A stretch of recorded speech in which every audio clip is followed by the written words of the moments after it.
Hi, my name is Chris Hall. I'm a state representative from House District 13 in Sioux City. Today I'm here to speak a little bit about voter contact efforts and canvassing and reaching out to voters directly. There are other segments that you may have already heard about. There are a lot of different parts to a campaign. They include communications, fundraising, events, and the part that we're talking about today, which is voter contact and sometimes called organizing or field. Organizing consists of actual voter contact programs. When contacting voters, it generally happens in one of a few ways. In person, door to door, over the phone by making phone calls, or more and more these days also by text message. These are separate from what we talk about as paid media, which could be a mail program, advertisements that you buy on TV or radio or put up on social media. Voter contact efforts generally happen between a candidate, their volunteers, and family members. And part of the reason that that is important is because of what studies have shown about the effectiveness of reaching voters personally and one-on-one, and the fact that that helps not only turn them out in higher numbers, but also helps them be persuaded to a candidate's message. We'll get a little bit more into that later. What does a typical House district look like in the state of Iowa? And most of the examples that I'll be using here are House district, and some of them kind of districts that I work in Sioux City. So what does a typical district look like? In the state of Iowa, there are 3.1 million people. There are 100 House seats across the state, and so if you take 3.1 million divided by 100, that means that each state House district should have roughly 31,000 people in it.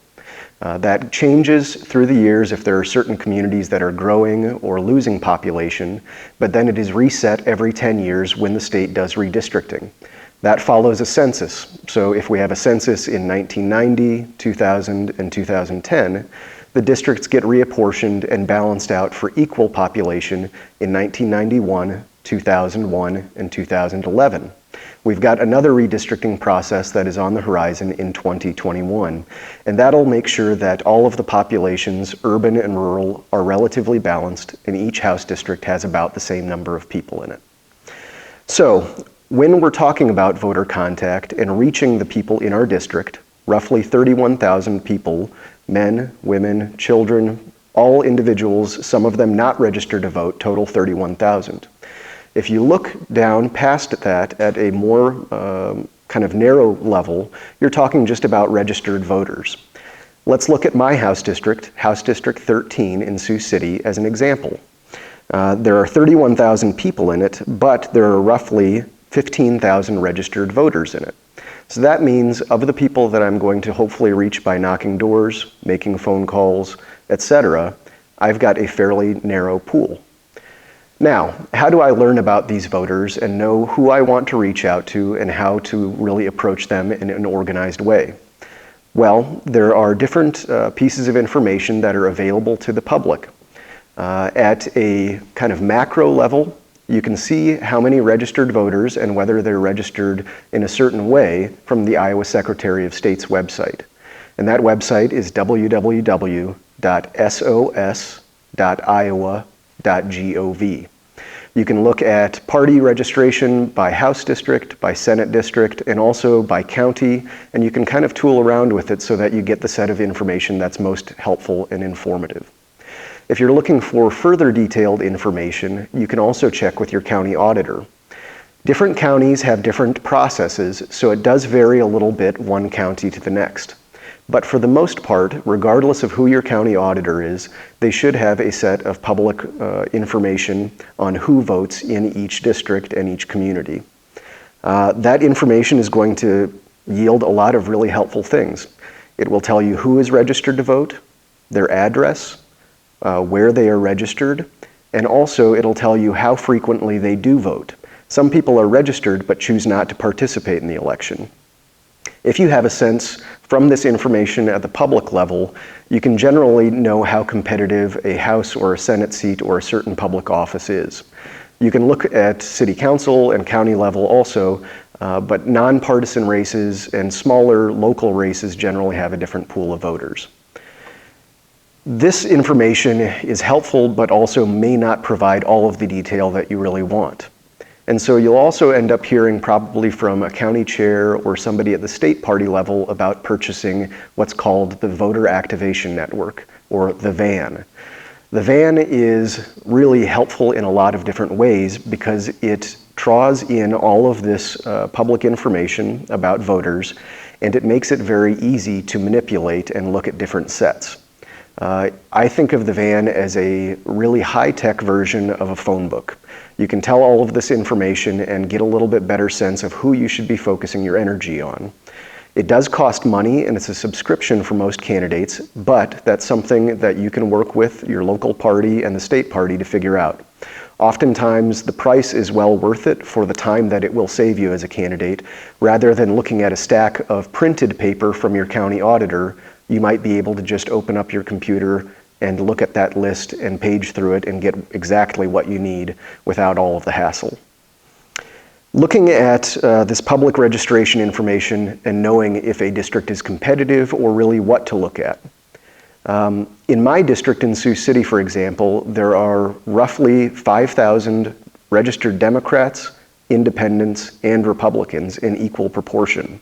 So that tells me that it is a fairly competitive district, that I will be needing to speak with people in my own base, the Democratic Party, as well as a lot of independent voters in order to get a win number that puts me over the top. It may also, in certain districts, tell you if you need to be reaching across the aisle significantly, if there are significantly more Republicans registered in that district, or how you might want to fine-tune your message and really think about who your audience is. If you look generally at the number of registered voters in a district and a recent election outcome in that district, it can tell you also how competitive that district will be. It generally will tend toward party registration lines, and a competitive district will have a narrower win and often a more competitive outcome than if you see a safe district for either of the parties with significantly more voters in it. I would say there are many districts where a representative currently like Kenan Judge out in the Dallas County area, he has several thousand more Republicans in it than there are Democrats, but because of the shoe leather and effort that he put into his campaign, he had a very impressive win. So don't let the raw numbers be the factor that talks you out of signing up for that district. Don't let it kind of present as an impossible. It should just help to make decisions and inform you of the type of campaign you want to run, more than a final decision that it's not worth your time. I would also say, looking at all of this data, you can always tell from a voter where they live, whether they vote, etc. But one thing that it won't ever tell you is who they voted for. That is something that even if you've got a lot of one type of voter or the other, it's not publicly documented, it's not kept in the VAN, it's not kept by the county auditor's office. So there's a lot that you can know from a generic look of a district, but it won't tell you how those voters vote and exactly how they follow it. The reason that we reach out to voters directly is because it is the most persuasive form of contact. Studies have shown that voters are more likely to vote and also more likely to support a candidate in this order, based first on personal contact with the candidate and direct voter contact with that candidate, second with a member of their family, third with a volunteer, and from there it goes to contact by phone, contact by text message or other means. And so the reason that we reach out to them in person is because it is very persuasive and often helps you to break through as a first-time candidate. It also is free. Putting yourself out there, reaching a person by knocking doors or making phone calls costs significantly less or costs nothing if you do it by yourself and with a group of volunteers than paying for it with direct mail, TV, radio, or other forms. Generally, the only cost that you really need in order to do voter contact is something to print up what some people call a cowboy card or kind of your door literature that you leave behind. And that's a fairly reasonable cost. When looking for that type of information, your county chair or other candidates for recent races might have a good example or a template that you can use. As Democrats, we heavily encourage you to work with a union printer. Shipping costs have improved in recent years, and so if you're working with a printer in Sioux City or in Omaha or in the Des Moines market, generally you can figure out a way to get that literature shipped to you or dropped off in person, and sometimes that helps with the cost. We also talk about the importance really in your message.